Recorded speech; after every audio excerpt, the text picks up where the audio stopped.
tumekwisha rejea mtazamaji. Kipindi ni Dawati la Lugha hapa West TV.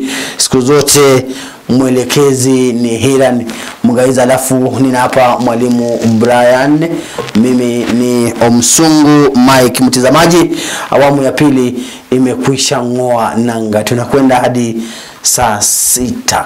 Mwalimu, karibu tena. Shukran. Kabla turejee wani, yupo rafiki yangu mmoja alikuwa akiniuliza swali kwamba mwalimu Brian ana umri wa miaka mingapi? Eti akizeeka atakuwa mtu mbaya sana.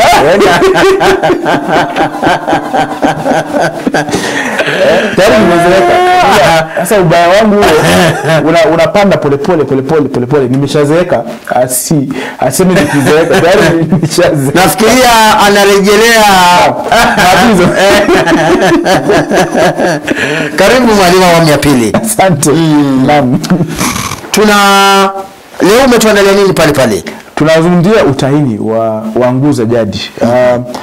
Jumamosi ambayo imetangulia tulizungumzia utahini wa nguu za jadi, tuliangalia vipengele viwili, mandhari na tukaangalia ploti.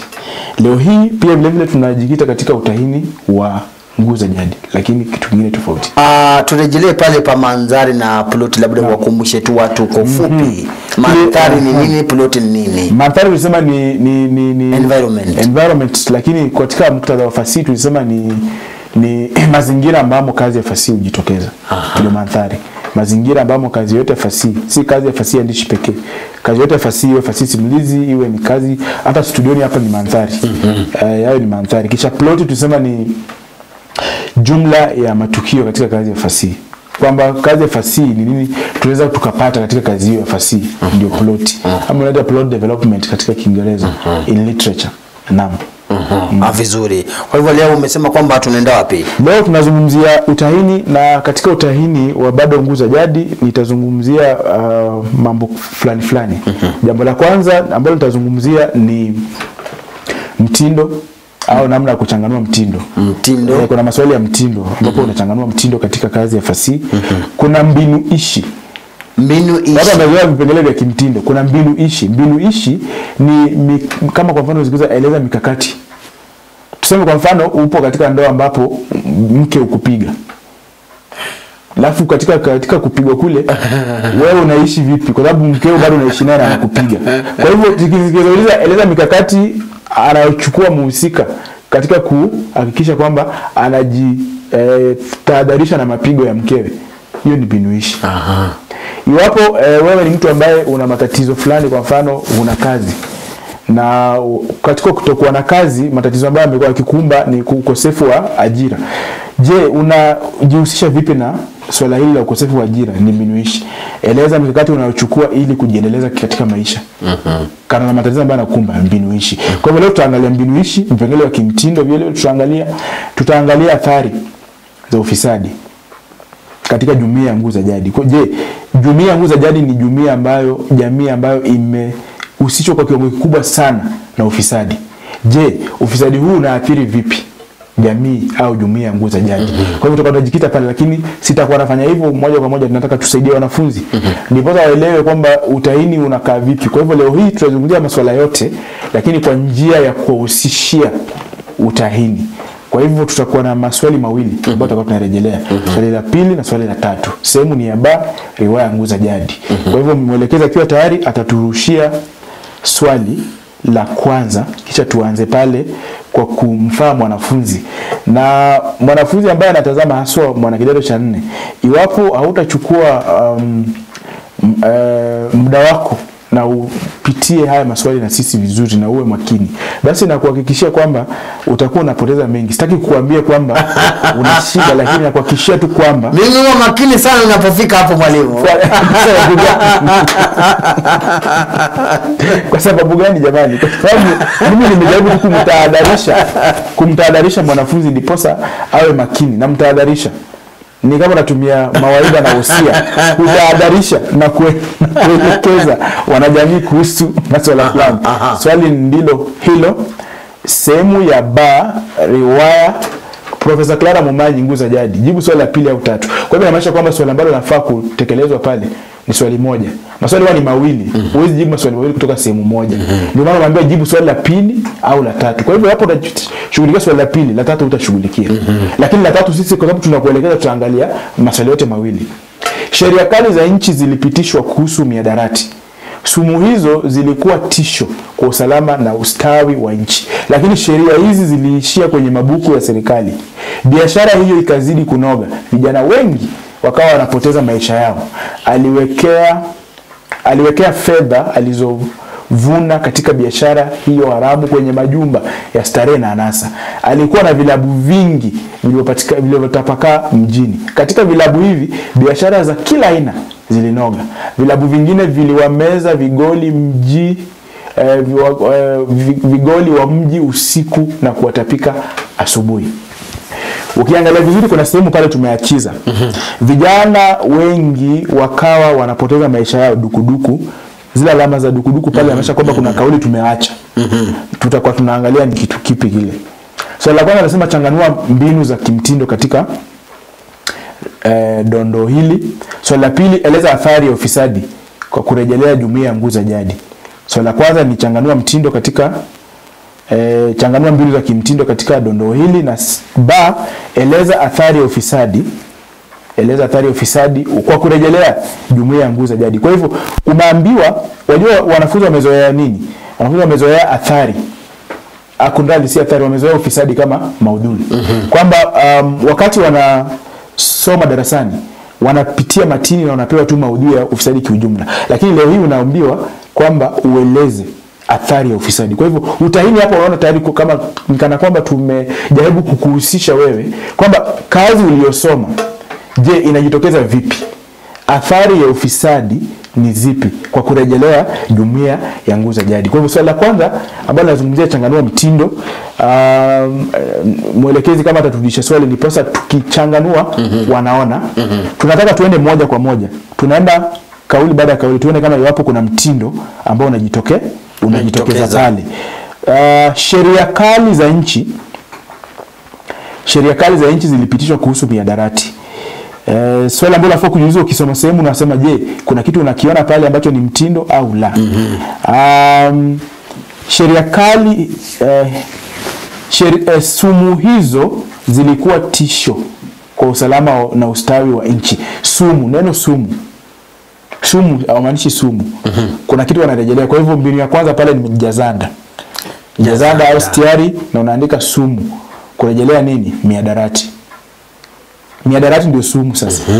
Alafu tunaendelea lakini sheria hizi ziliishia kwenye mabuku ya serikali. Neno mabuku utohozi. Mabuku. Naam. Kutokana na neno books. Mabuku ya serikali na utohozi. Kisha vile vile kuna lakini sheria hizi ziliishia kwenye mabuku ya serikali. Dhihaka au dharau au kejeli. Mbona waweke sheria na ziishie kwenye mabuku? Kwa sababu sheria zilifaa zitekelezwe. Kwa hivyo pale kuna dhihaka. Biashara hiyo ikazidi kunoga.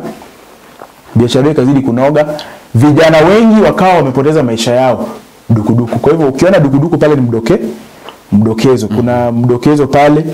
Mbinu hii ya mdokezo ni mbinu ambapo unapata kuna kauli imeachishwa pale. Kwa hivyo mdokezo, vijana wengi wakawa wanapoteza maisha yao dukuduku. Aliweka fedha alizovuna katika biashara hiyo haramu kwenye majumba starehe na anasa. Alikuwa na vilabu vingi. Utohozi bado pia kuna vilabu kutoka neno club. Vilabu vingi vilivyotapakaa mjini. Alafu katika vilabu hivi biashara za kila aina zilinoga. Vilabu vingi viliwameza uhaishaji. Vilabu viliwameza watu. Viliwameza vigoli wa mji usiku na kuwatapika asubuhi. Kuna hapo tasfida. Vilabu viliwameza usiku na kuwatapika. Tasfida hakutaka kusema alikuwa anafanya nini. Kwa hivyo ametumia tasfida pale. Alafu vile vile pia kuna tanakuzi, matumizi ya vinyume, two opposing words. Vilabu vingine viliwameza vigoli wa mji usiku asubuhi. Neno usiku na asubuhi tanakuzi. Tumesema kuna ukweli kinzani. Ukweli kinzani ni paradox katika Kiingereza. Ukweli kinzani unajitokeza wapi? Pale juu ukiangalia kuna sehemu pale sheria kali za nchi zilipitishwa kuhusu mihadarati. Pale juu. Sheria hizi ziliishia kwenye mabugu ya serikali. Kwa hivyo hatutarajii kwamba sheria ziishie kwenye mabugu ya serikali. Kwa hivyo pale kuna ukweli kinzani. Chuku. Vilabu vingine viliwameza vigoli. Chuku. Vilabu vingine viliwameza vigoli wa mji usiku. Chuku. Wanaongeza chumvi. Wanaiweka sana. Wanaongeza matatizo fulani pale ambapo wanazungumzia masuala ambayo haeleweki vizuri. Kisha kuna taswira ipo pale pia vile viliwameza vigoli, kumeza wa mji, unaona. Ikiwachukua. Kuna nahau, poteza maisha. Kuna nahau pale, poteza maisha. Kumaanisha nini mwalimu pale? Vijana wengi wakawa wapoteza maisha, kwa hivyo waliaga dunia. Badala ya kusema vifo, wasema kupoteza nini? Maisha. Kitu kingine ambacho kinajitokeza pale vile tumesema uhuishi, vilabu, kuzungumzia masuala mengine na kadhalika. Kwa hivyo swali hilo lilikuwa ni swali ambalo ni la kimsingi tu, kwamba wamesema changanua mtindo. Mtindo ni mbinu za kifasihi au mbinu za lugha au mbinu za uandishi ambazo zinajitokeza katika kazi ya fasihi. Swali hilo mara nyingi angao utalipata kwenye aidha riwaya au kwenye tamthilia au hata kwenye hadithi fupi. Utapewa kifungu fulani na uambiwe uchanganue mtindo au hakiki mbinu za uandishi anatumia mwandishi, au hakiki kauli za uandishi za mtunzi katika dondoo ulilopewa pale. Kwa hivyo swali hilo tumemalizana nalo. Na mwalimu, kabla tujatoka hapo, labda mwanafunzi anakutana na swali hilo la mtindo mara ya kwanza, ama amekuwa akikutana nayo maswali kama hayo, lakini labda kile kifungo kile hajawahi kisoma, ama alikisoma na alisahau. Kuna uwezekano wa kujibu swali hilo la mtindo hata kama hujasoma. Hata sasa unaona, hata mtu ambaye hajasoma kitabu swali anafaa apate. Kwa sababu gani? Mtindo unarejelea mbinu za lugha. Kwa hivyo tashbihi wewe unajua ni nini? Unajua. Na house unajua ni nini? Kwa hivyo wakati unasoma kile kifungu utaona tu vile vipengele vya kimtindo vikijitokeza. Taswira ipo, utaona jazanda, si kazi ngumu. Mimi wanaambia wanafunzi kwamba si kazi ngumu. Swali ambalo unafaa mwanafunzi usianguka ni swali la kuchanganua mtindo. Kwa sababu utapewa hiyo sehemu ya kuchanganua. Kwa hivyo ni wewe usome na useme kwamba hiki kinamaanisha kitu fulani. Hapa kuna tasfida, hapa kuna tashbihi, hapa kuna methali. Methali wakisema kwamba aliyejua mmoja chini ni methali, utaona tu ni methali. Mtego aliomo asiokuwemo utaona. Mdokezo utaona. Wakati ambapo unajibu swali kama hilo mwalimu, kwa mfano useme kwamba ni methali, unastahili kutoa ile methali moja kwa moja pale ukaandika pale ndio useme methali. Unasema methali kisha unapeana idhibati. Idhibati ni nini? Hiyo methali ambayo umepeana. Kwa hivyo utaandika tu pale methali kisha unapeana. Ni kama kusema utohozi. Unasema utohozi kistari kifupi mabuku. Kwa sababu unatueleza kitu ambacho umeona pale, mabuku. Ukizungumzia ukweli kinzani, utasema pale ukweli kinzani kwamba sheria zilitiwa lakini akaishia kwenye mabuku ya serikali. Kwa hivyo hapo kuna ukweli kinzani. Dhihaka au dharau, kejeli umeitoa wapi? Ipo pale. Pia mwalimu hapo mara nyingi swali hilo la alama ngapi? Yategemea, yaweza kuwa alama 4, 5, 6, 7, 8 kutegemea na kifungo ambacho umepewa. Kama hapa alama ni 6. Swali ambalo tulikuwa tunarejelea alama ni 6. Labda kama mwelekezi atarudisha swali, alama zilikuwa ni 6. Na hizi alama 6 si kwamba mtindo ambao unarejelea ni alama 6 peke yake. Mtindo unaweza kuwa ni nyingi sana pale. Lakini katika mitindo ambayo unachanganua kama mitindo ambayo umepewa mbinu za lugha, alama inaweza kuwa ni 6 lakini unachanganua mtindo na mtindo ambao unajitokeza pale ni kama hata 10, hoja 10. Mwisho wa siku wakisema 6 hizo peana 6. Usipeane 7, 8, 9, peana hizo 6. Lakini upate kwamba unaweza pata kwamba umeambiwa 6 na alama ambazo ni pale ni 6 ndio, lakini kwenye kifungu vipengele vya kimtindo vipo zaidi ya 6. Lakini hizo zote 6 ambazo utaandika almradi ni za ukweli na zipo pale, utapewa alama. Naam. Kwa hivyo hawezi wakakuongezea labda Hamna kitu kama hicho. Tu uliambiwa 6, ukipeana 6 kwanza kama swali limekufunga vipengele 6 vya kimtindo na uandike 7, 8, 9 unapoteza muda wako. Hatusahihisha hizo zingine. Lakini kama swali limefunguka, hiyo tunasema kwamba swali la kufunga. Basi unaweza ukapeana hata 7, 8, 9. Almradi umefikisha zile umefikisha zaidi ya idadi ambayo inastahili kuzungumziwa. Naam. Vizuri.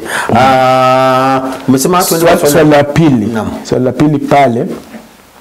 Swali la pili leo nadhani tukizungumzia ni swali la athari. Eleza athari ya ufisadi ukirejelea jumuiya ya nguza za jadi. Ile swali la pili tukilizungumzia, baada ya kuzungumzia na tukawaelekeza wanafunzi, tutakuwa tunaonyesha vile vile namna ambavyo majibu yanafaa kuandikwa. Kwa sababu tumegundua kwamba wanafunzi wengi hawajibu swali. Swali linauliza maudhui ya ufisadi. Swali limeuliza athari ya ufisadi. Najua kwenye matini yako wewe mwanafunzi na miongozo wamezungumzia maudhui ya ufisadi. Lakini swali linazungumzia maudhui ya ufisadi. Swali limezungumzia swala la athari ya ufisadi katika jumuiya ya nguza jadi. Eleza athari ya ufisadi. Kwa hivyo ni uangalie ufisadi. Swali ndio lilo pale. Eleza athari za ufisadi kwa kurejelea jumuiya ya nguza jadi. Alama 14. Mtazamaji, alama 14 tunataka hoja 14. Alama 14 tunataka hoja 14. Kwa hivyo usituandikie hoja 2, 3, 4, 5, 6. Andika hoja 14. Na hizo athari za ufisadi tafadhali mtazamaji na mwanafunzi zieleze kikamilifu. Jibu swali, nataka nione athari ya ufisadi. Alafu idhibati ya namna ambavyo athari hiyo inajitokeza katika jamii. Mfano utekaji nyara. Jibu pale itakuwa ni nini? Athari ya ufisadi ni utekaji nyara. Kisha unatueleza nani ametekwa nyara. Mwalimu, tunarejea kwenye kitabu kile. Wamesema jumuiya ya nguza jadi. Alafu sasa mwalimu hapa wanafunzi wanahulika mbovu ya kutosoma vitabu. 0. Lakini ukirejelea hali zetu za kawaida kwa mfano utekaji nyara unateka nchini Kenya. Naam, upo pia. Na wakati mwingine pia ile swali la eleza athari za ufisadi kwa kurejelea jumuiya ya nguza jadi. Uzaulizwa pia vile vile ufisadi una athari kubwa sana katika jamii nyingi za Kiafrika. Dhibitisha kauli hii kwa kurejelea riwaya ya nguza jadi. Kwa hivyo pale wanataka wewe mtazamaji umesoma riwaya ya nguza jadi. Umeona maovu ambayo yanajitokeza pale. Je, haya maovu pia vile vile yapo katika nchi za Kiafrika? Iwapo zipo, chukua yale maovu waandike na ueleze.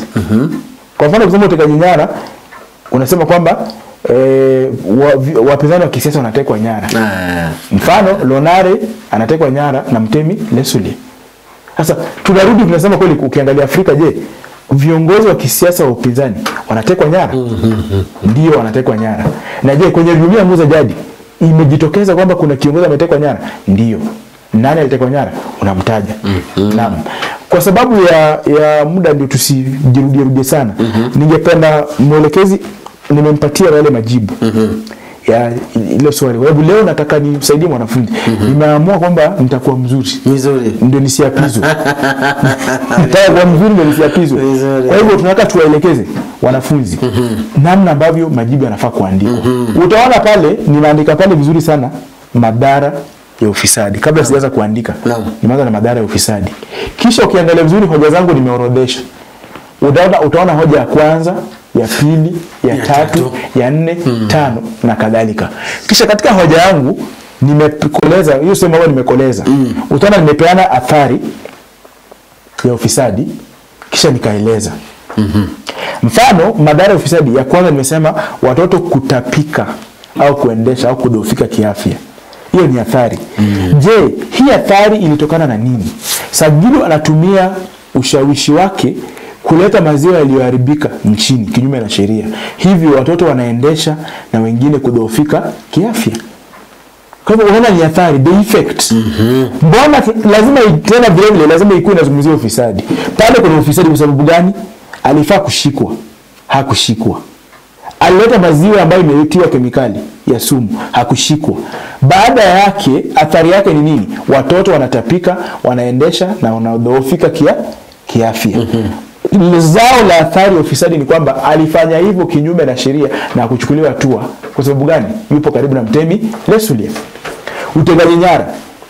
Mtemi Lesulia anatumia vibaya mamlaka yake kumteka nyara Lonare ili ashinde uchaguzi. Ni kama wewe unanishinda kwenye masuala haya ya siasa na kuteka nyara na kuachilia baada ya nini? Uchaguzi. Sasa kuna utekaji nyara. Kutengwa na wanawake. Unaona majibu lazima jitokeze. Kutengwa na wanawake. Mila na tamaduni za Matuo zinahakikisha wanawake wametengwa katika nyadhifa za uongozi na hata kunyimwa fursa ya kufanya nini? Kuhutubu. Mfano mzuri ni nani? Mangwasha. Mangwasha hakuruhusiwa kuhutubu. Wanasema kwamba wanawake hawakuruhusiwa kuhutubu mbele ya watu. Na nasikia kuna baadhi ya jamii ni hivyo kwamba mwanamke hawezi kufanya kitu. Athari nyingine ni aibu. Mrima anabakia na aibu baada ya Lonare kufichua pesa alizokuwa amepewa na Sagilu kuwasaliti. Kumbuka baada ya Mrima kurudi nyumbani na wakawa wanaishi pale na nani? Na Mangwasha. Kuna siku Mangwasha alipata pesa. Mzee Sagilu walimletea Mrima pesa na akaviweka pale chini ya mtu. Na pale alizoziweka zile pesa wakazipata. Nani alizipata? Mangwasha. Alipozipata Mangwasha akawa amekasirika. Na ndio maana tunasema kwamba kutengwa kwa akundadi aibu. Sababu Mrima alipatwa na aibu. Alipatwa na aibu kisha na maana kwamba alikuwa amepewa pesa ili awasaliti wenzake ambao wanajaribu kumsaidia. Kunyang'anywa leseni. Mafumba yule mwanasheria wa serikali ananyang'anywa leseni baada ya kushindwa kesi. Kesi ilikuwa ni kesi ambayo inahusisha shamba, unyakuzi wa ardhi ya Wanamatango. Katika kesi hii mwanasheria huyu alishindwa kwa sababu ushahidi uliotolewa ulikuwa ushahidi ambao hangeweza kupinga. Lakini serikali inafanya nini? Kwa sababu nia ya serikali ilikuwa ni ufisadi na walitaka washinde katika kesi hii na wakashindwa. Kinyume cha ufisadi huu zao la ufisadi huu wa Mafamba kushindwa katika kesi hii ni kwamba yeye sasa alinyang'anywa leseni. Yaani hata ufuti kazi. Unajua Ferrari unanifute kazi na niache. Unanifuta kazi unanyang'anya leseni ya wanasheria. Inamaanisha sasa mimi siwezi fanya nini? Uweze kufanya wanasheria. Kwa hivyo kunyang'anywa leseni ni changamoto ama tatizo. Vifo au mauko. Wafanyabiashara waliompiku Sagilu wanauawa wanapokataa kufuata njama zake za kifisadi. Mbona anawaua? Wamekataa kufuata njama zake za kifisadi. Ukiangalia vizuri pale utaona pale kuna vifo. Kwa hivyo shida pale ni vifo au mauko. Kisha pili, ukosefu wa ajira au ubaguzi katika kutoa nafasi za ajira. Sisi wote tunajua hata katika nchi fulani ambazo tutataja. Watu ambao wanatoka katika eneo fulani wanapewa nafasi za ajira. Huo ni ufisadi. Ni ufisadi. Ukosefu wa ajira au ubaguzi kutoka kutoa nafasi za kiajira. Mtemi na Wakule ni wale watu walikuwa ni matajiri sana. Na Wakule wenzake wanatoa ajira kwa mapendeleo. Hivyo vijana wengi wa Ketwa wanakosa kuajiriwa. Kuna baadhi ya jamii nchini humu ambao hawana kazi, hawana ajira, lakini kuna jamii ambayo nafasi za ajira wamepewa chungu nzima. Ukienda kwenye sehemu za serikali nini utapata hao ndio wamejaa kule. Masuala ya kijamii. Kuna ukiritimba. Ukiritimba ni monopolization katika Kiingereza. Kama kwa mfano kuna kampuni fulani ambayo sitaki kuitaja. Hiyo kampuni inatutesa sana wananchi sisi hapa nchini. Hapa. Wanatutesa, wanaukiritimba mkubwa sana. Kwa sababu gani wanaukiritimba? Kwa sababu hawana mtu wa karibu wa kuwaletea upinzani katika biashara. Hiyo monopolization katika biashara ndio uharibu uchumi na maendeleo. Iwapo sera za kiserikali zinazuia watu fulani au mashirika fulani au jamii fulani kuanza kufanya biashara kama wengine, basi kutakuwa na ukiritimba. Zao la ukiritimba huleta nini katika maisha? Huleta chuki manyanyaso na vile vile huleta nini? Nafasi mbovu ya kujiendeleza kiuchumi. Sisi wote tunajua kwamba kuna kampuni moja tu ambayo huwa inafanya kazi ya kusambaza bidhaa fulani. Na siku hizi hata mvua ikinyesha wanaenda wanatoa. Wanatoa na unalipa, si kwamba inakuwa bure, unalipa. Wakati wametoa hivyo wameipoteza, unaanza kuitafuta. Hizo nguvu za umeme unazitafuta kila sehemu. Wabembeleze, wapigie simu. Wanaenda kwa siku 3 bila kuwaletea nguvu za umeme. Iwapo tulikuwa na kampuni kama 3-4 za kufanya hivyo, hawangekuwa wanafanya hivyo. Kwa hivyo ukiritimba, Mzee Sagilu anafanya kazi gani? Mzee Sagilu alikuwa anafanya kazi ya iwapo ungempiku, hakutaka upinzani katika biashara. Kwa hivyo aliendelea biashara na msururu wa biashara zake bila upinzani wowote. Huo ndio tunaita ukiritimba. Na huo ukiritimba vile vile ni zao la ufisadi. Kwamba yeye alikuwa analeta, na nilikuwa nazungumzia watu ambao wanasema kwamba fasihi si kweli. Na fasihi ni masuala ambayo yanapoteza muda na wakati. Warejelee taarifa ambazo zilitolewa muda fulani hapo nyuma, ambapo katika taarifa hizi ni ngano wanazungumzia, na wanasema kwamba taarifa ilianza kusema kwamba bei ya ngano imezidi kuleta shida, huku wanabiashara na wakulima wakiwa wanadai kwamba ngano, kuna njama ya kuhodhi ngano na watu wenye ushawishi kwenye serikali. Ilikuwa taarifa sijui ni wiki ngapi imepita. Katika kitabu hiki cha Nguza Jadi wanasema kwamba wananchi hawatasahau tukio ambalo lilitokea la kuagiza maziwa yenye sumu. Lakini vile vile kuna muda fulani Mzee Sagilu alihodhi na akazuia meli mzima ya ngano kutopakia forodhani. Hadi pale ambapo alifaulu kuuza ngano zote zilizokuwa nchini kwa bei ya juu. Kwa hivyo unaona kuna mambo ya kiajabu ajabu. Na wakati huo mwandishi huyu kitabu tayari kishaandikwa, lakini ni serikali, kwamba mtu alienda akazuia meli ambayo ina ngano kupakia, ndiposa achukue ngano ambazo alikuwa nazo auze zote. Na hata leo hiyo inatendeka katika nchi. Inatendeka na nchi zote nyingi za Kiafrika inatendeka, kwamba kuna watu ambao wana ule ukiritimba na wanaendesha nchi kana kwamba nchi ni yao. Kwamba leo hii hata katika mazao la kilimo, hata mahindi kwenye nagara na nafaka NCPP, kuna watu wanasema unapeleka pale gunia zako za mahindi, lakini unachukua muda utalipa sijui baada ya muda gani. Kuna mtu naye unasikia kwamba ukilipa yeye alipa milioni 4. Kwani yeye alipeleka mahindi inatoshana vipi ndio akapewa milioni 4, wakati kuna mkulima alipeleka takriban gunia 50 za mahindi, lakini hata shilingi 6,000 hajapewa. Mtu naye amepewa milioni 3. Walimruhusu vipi kupeleka mahindi kiwango cha milioni 3? Mkulima mmoja, labda kujuana. Naam, sasa ndio masuala hayo ya ufisadi. Athari ya ufisadi. Kwa mfano, tungekuwa tunarejelea nchi yetu ya Kenya, tungesema kwamba ufisadi ule unaathiri vipi watu? Wakulima kutolipwa pesa kwa wakati. Licha kwamba kuna watu wengine nao wamelipwa. Tena walipo kwenye awamu. Kuna watu ambao wanacho, wale ambao wana pesa na nguvu wanalipwa mapema. Wale ambao hawajiwezi wanyonge wanaishia kudai. Na hata wanaweza athirika kutokana na mpaza huwa anakuja. Sababu kama umechukua muda mrefu na hujalipwa na tayari kuna msimu pia kupanda umefika, unapata mkulima wa kawaida wa chini anaumia. Lakini kuna mtu ambaye kazi yake ni ukiritimba na kuendeleza maudhui yake ya kupata nafasi nzuri na kupata pesa, na wananchi wanafanya nini? Wanaumia. Naam. Alafu pia mwalimu, kwenye swali hilo labda ni alama 14. Kutaja na kueleza. Unataja ukieleza. Ukitaja tu bila kueleza mwalimu. Mayai mawili ya kienyeji. Lakini umetaja, hatuja kuambia utaje.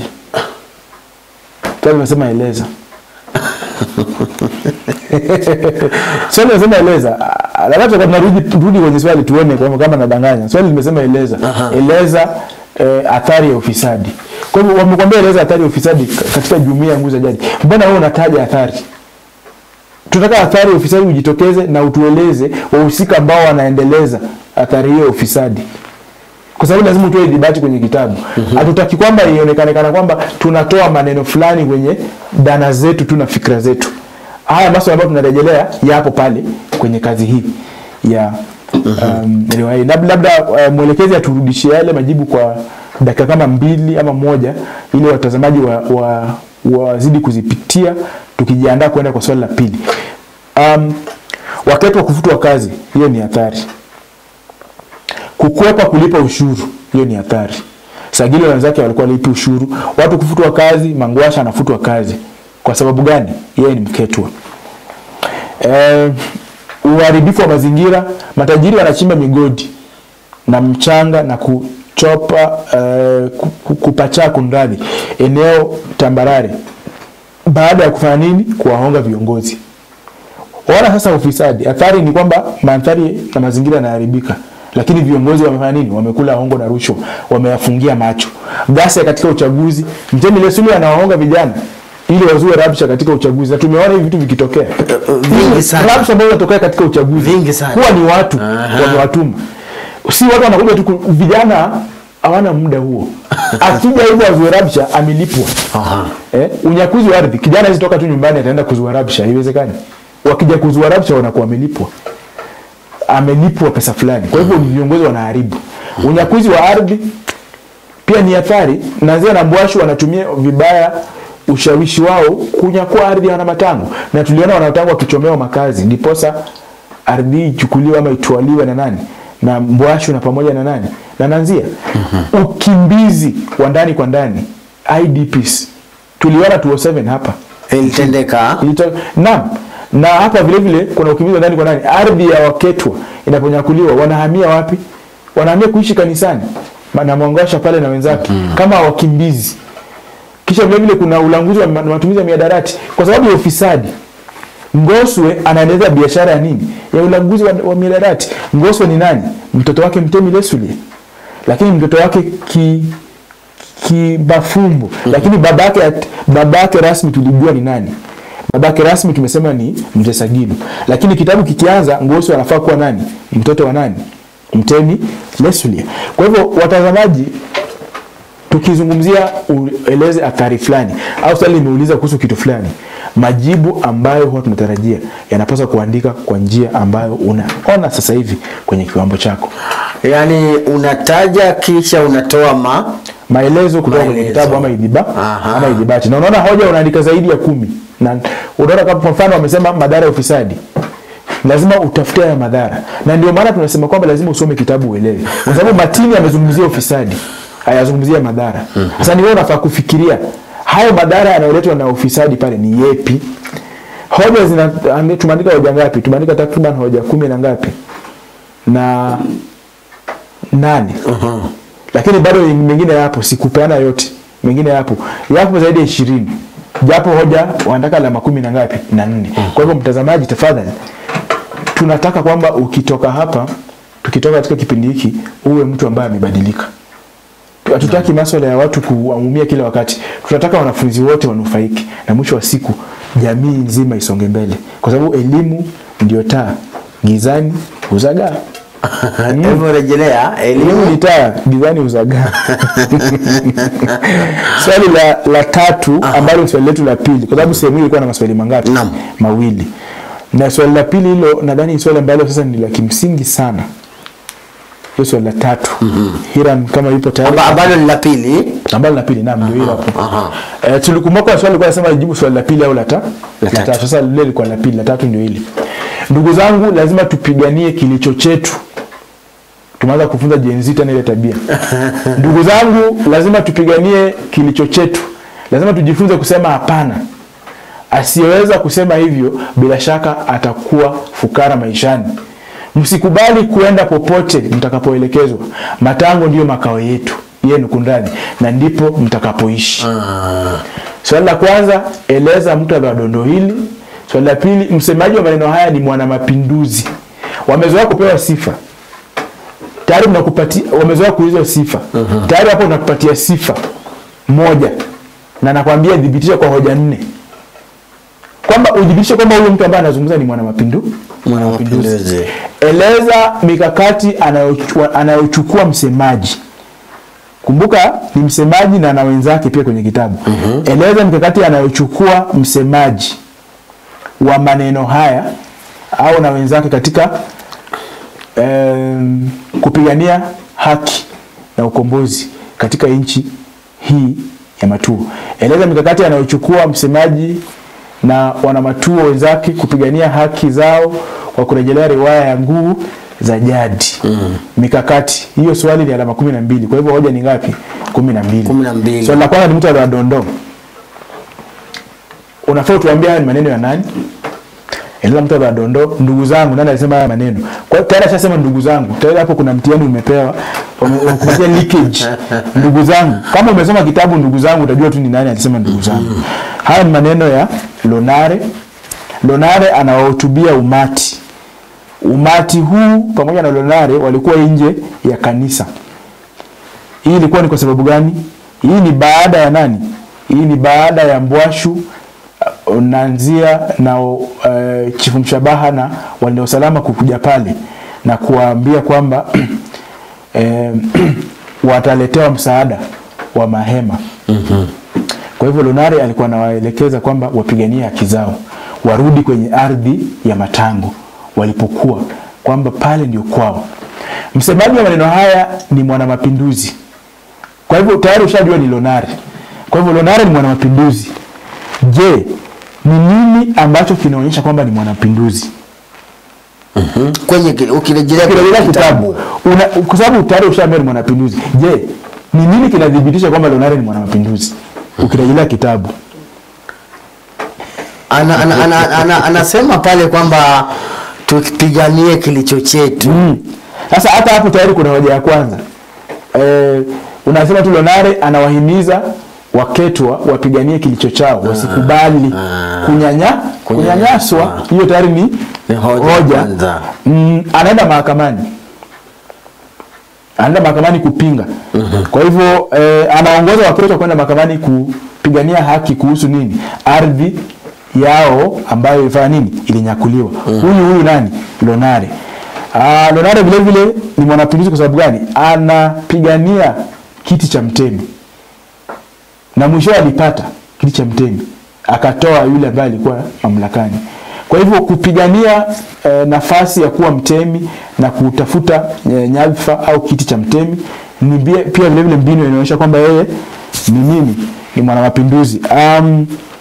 Vile vile anawasamea waovu. Baadaye kuwa mtemi hakulipisha kisasi. Aliwasamea wale waovu. Kwa hivyo hiyo ni vile vile kuonyesha kwamba ni mwanamapinduzi. Anawashurutisha na kuwasuta viongozi waliopo wapi? Serikalini. Kuhusu matendo maovu wanaotekeleza, akiwemo nani? Mtemi Lesulia, Chifu Mshabaha pamoja na mzee Sagilu. Kwa hivyo kitendo cha Lonare kuanza kuzungumzia maovu ambayo yanatekelezwa na serikali ni wanamapinduzi. Kenya hapa tuna wanamapinduzi wengi unawajua. Kazi yao ni kupiga kelele wale. Si unawajua? Wengi sana. Wanamapinduzi. Sasa hivi kila mtu ni mwanamapinduzi. Kenya hii. Kwa hivyo wenzake wapo hata hapa Kenya. Wanamapinduzi.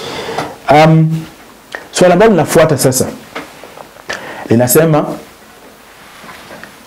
eleza mikakati anayochukua msemaji na wana Matuo wenzake kupigania haki. Sasa swali hili pia vile vile mtazamaji lazima awe makini sana. Wanataka mikakati.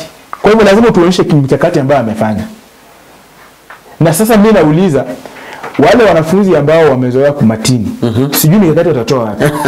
Kwa hiyo mikakati, kama umesoma kitabu kaelewa, utapata mikakati katika dhana zile ambazo ulisoma kwenye kitabu. Na iwapo hukusoma kitabu, mikakati itakufanya nini? Itakutoka. Kwa hivyo lazima uwe umesoma kitabu. Je, mikakati zipi zinachukuliwa na wana Matuo na huyo anayepigania haki? Na mikakati hii ambayo anachukua ni ya kupigania nini? Haki zao. Na unarejelea kitabu cha Nguu za Jadi. Cha kwanza ni nini? Cha kwanza ni kupiga ripoti kwa polisi. Kwa hivyo tumeanza. Nadhani Hira anaweza toa pale ni sasa watazamaji watuone tukiwaambia haya masuala moja kwa moja. Mikakati. Naam, mikakati. wanayochukua ni kama wewe nimeuliza hizi ndio mbinuishi sasa nilikuwa nazungumzia mbinuishi na siku hizi swala la mbinuishi zinapenda kuulizwa katika kazi ya fasihi.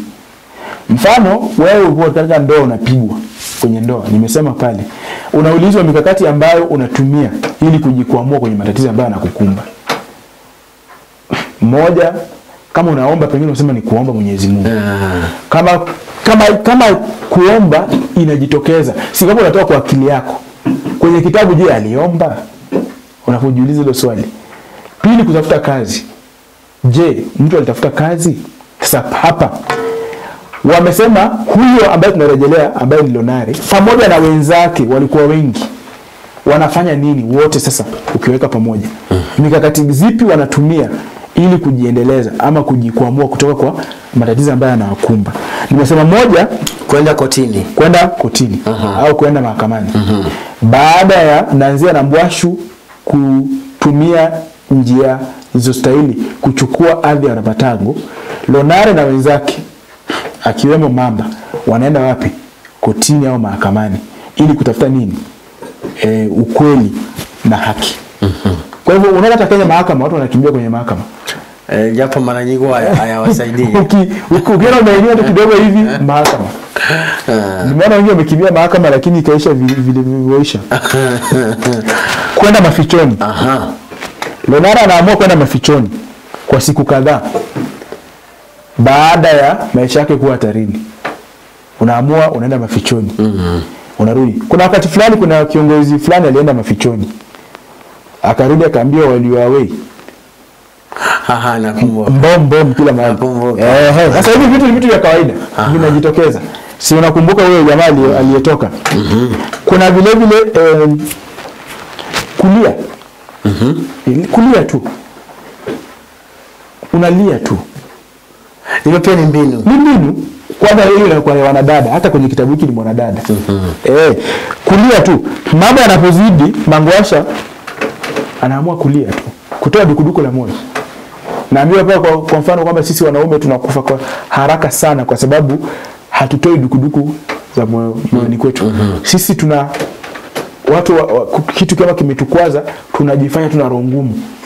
Na ndio maana nasikia tunaaga mapema sana. Wanaume? Ndio maana wajane ni wengi. Kwa sababu sisi wale nasikia wanalia inawatoka. Wale jinsia nyingine wanalia inawatoka. Sisi tunasema sisi wanaume. Machozi ya wanaume hafai kuonekana. Huko ni kujiambaa, kwa hivyo tunatulia. Na mwisho wa siku tunaaga polepole kiundani. Nafsi zetu zinaisha. Kuna kutafuta ajira. Kutafuta ajira. Mangwasha anatafuta ajira baada ya kufutwa kazi. Na vile kuna usalihina pia ama kumcha Mungu. Mangwasha anamuomba Mungu. Wakati fulani hata akiwa kanisani alikuwa anaomba Mungu. Alishia pumzi kwa sauti kisha akauliza kwa nini Mungu aliruhusu maovu haya yamfanyikie. Kwa hivyo vile inatuonyesha kwamba wakati fulani pia ukiwa kwenye matatizo Mungu huwa yupo kukusaidia na kukurehemu. Muombe Mungu atakusaidia. Kufanyia viongozi waadilifu kampeni. Mangwasha na wanamapinduzi wanampigia nani kampeni? Lonare. Mbona wanampigia Lonare kampeni? Kwa sababu Lonare ameadilika. Ana nafasi nzuri ya kuongoza kwa uongozi bora kuliko Mtemi ambaye alikuwepo.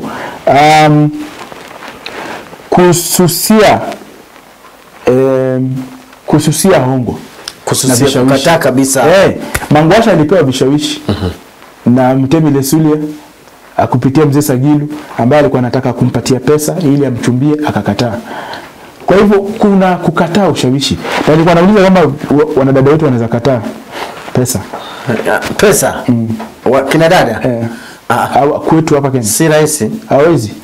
Kabisa. Pesa. Kingine. Hawana uadilifu.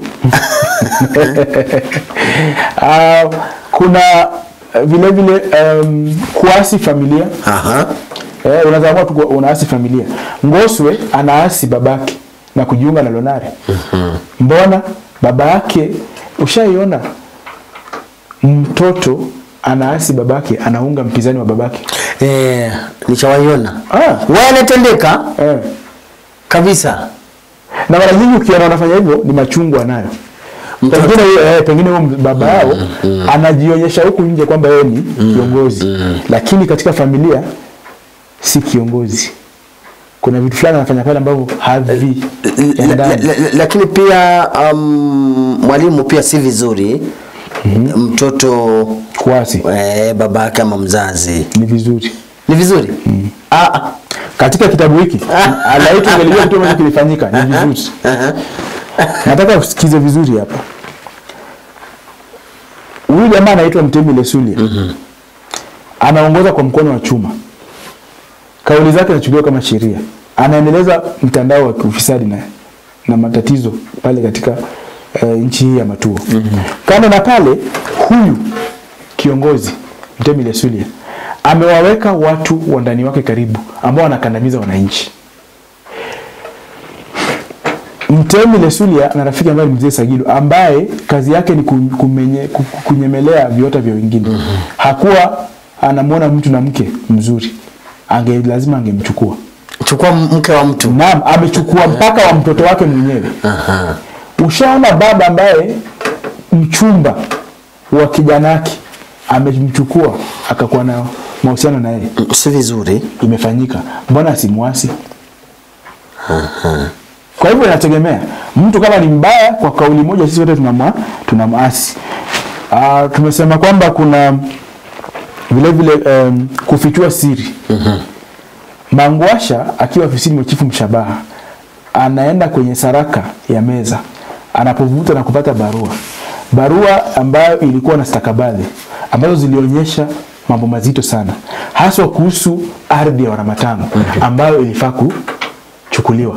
Mangwasha hakunyamaza, alienda akafichua hiyo siri na akamwambia watu takriban kila mwanamapinduzi akajua kwamba kuna mipango na mikakati ambayo serikali inapanga kufanya ambayo si mazuri. Kwa hivyo kuna kufichua siri, kuna kushauriana. Ile mnashauriana kama viongozi na wananchi. Lonare, Sagura, Mangwasha katika hema lao wanashauriana usiku kuhusu nini? Mikakati watakayotumia ili kujikwamua katika matatizo haya ya unyakuzi wa ardhi. Kwa hivyo majibu ni mengi sana. Inategemea vipi umesoma kitabu na umeeleza vipi majibu yako. Lakini mwisho wa siku tunasema lazima uweze kujibu swali. Lazima uweze kujibu swali. Naam. Sijui kama kuna lolote pale, sababu muda wetu naona umetupa kisogo kabisa. Kila ambacho nataka kusema ama kuambia wanafunzi ni kwamba katika utahini wa masuala haya, soma kitabu, tafsiri swali, fasiri swali, uelewe swali. Baada ya kuelewa swali, jaribu ujibu swali. Kila wakati ukianza kuandika majibu yako jiulize, je, najibu swali au napotoka? Kuna kupotoka tu, unapotoka unajibu swali lakini swali ambalo unajibu hujibu swali ambalo umeulizwa. Kuna watu ambao wanaandika kazi ya fasihi lakini hawajibu swali. Kwa hivyo mwisho wa siku hakikisha kwamba unajibu swali. Kitu kingine ambacho nataka kuzungumza hasa na watahiniwa ni kwamba majibu yako lazima yawe na idhibati. Andika jibu, dhibitisha jibu lako. Usiandike hadithi nyingi, taja wahusika. Na mwisho wa siku utakuwa sawa. Mwisho wa siku utakuwa sawa. Mtazamaji, sekunde za kuhesabu kuingia saa 6. Asante sana kwa kuandamana nasi tangia saa 4 hadi sasa hivi. Mwelekezi ni Hiran, mimi Omsungu, mwalimu Brian. Tumefanikisha kipindi. Asante na uwe na weekend. Kabla tujamaliza, leo wajua kuna jamaa fulani sijazoea hiyo tabia, lakini nilikwambia nipo kwenye shule nyingine tofauti. Si dhambi. Kuna jamaa fulani mabango yatabebwa. Nisipotaja mabango yatabebwa. Nataka kuwashukuru na kuwataja hewani idara ya Kiswahili St. Peter's Mumias ya Kiswahili. Wachache tu kama Bipamela ambaye ni mkuu wa somo pale, kuna Daktari Oscar, kuna Mtebe, kuna Biakoth, kuna Naomi ambaye vile vile anapenda sana kazi ya fasihi. Kuna muda fulani nitamleta huku. Vizuri. Nitamleta huku. Hiran anasema kila wakati amechoka kuona sura yangu, nitamletea Binaomi anga. Wanatizama. Wanatizama sasa ninapozungumza. Kwa hivyo idara yote ya Kiswahili St. Peter's Mumias Boys nyinyi ni watu wangwana sana. Asante. Makaribisho mlionipatia nashukuru sana. Tuzidi kukuza Kiswahili. Yaani kufikia pale mimi sina la ziada. Mtazamaji, ndo hayo Hiran watamletea Bi Pamela siku anaitwa Bi Naomi. Bi Naomi. Asante, kuwa na weekendi njema.